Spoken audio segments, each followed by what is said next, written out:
kind of fun twist on the previous problem. We can even do this when we have some powers downstairs. So note that here we've got sine of m raised to the 5th power. So we've got an odd exponent here. We can still apply the same trick.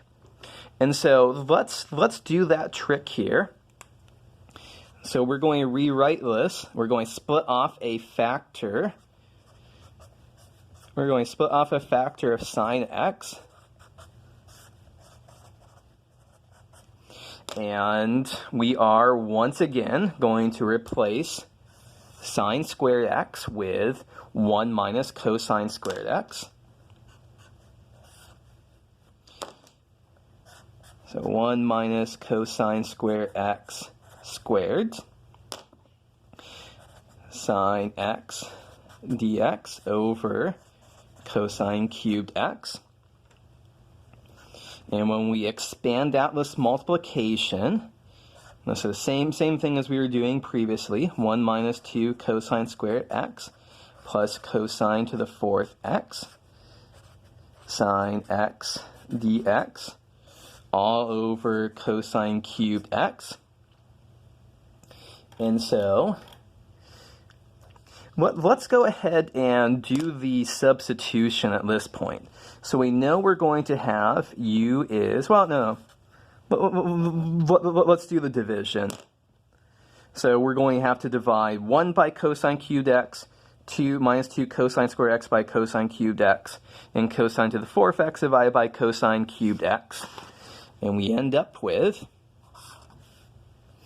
1 over cosine cubed x minus 2 over cosine x plus cosine x times sine x dx. And now let's say u is cosine x, so du is minus sine x dx. So that right there is minus du. So minus sign will move outside the integral, and so we have 1 over u cubed minus 2 over u plus u du. So now we just have to do each one of these three, integrate each one of these three terms here. So this, of course, that's u to the minus 3. So we integrate u to the minus 3, we get u to the minus 2, and we have to divide by minus 2. We already have a minus sign out there, so the minus signs cancel, so 1/2 u to the minus 2 power. And then minus times minus is plus 2. 1 over u, that integrates to log of absolute value of u. And then minus u squared over 2 plus c. And so our final step, of course, is to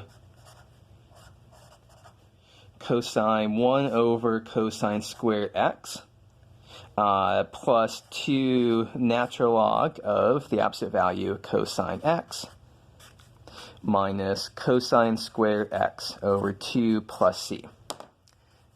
By the way, just one little important point here. The temptation is to write cosine to the minus 2x. This is bad notation.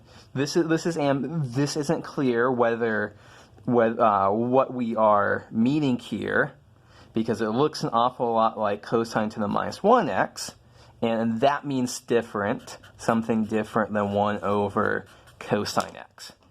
So we don't want to use this notation here. It's far better for us to just write that as 1 over cosine squared x, because that's actually what we mean here.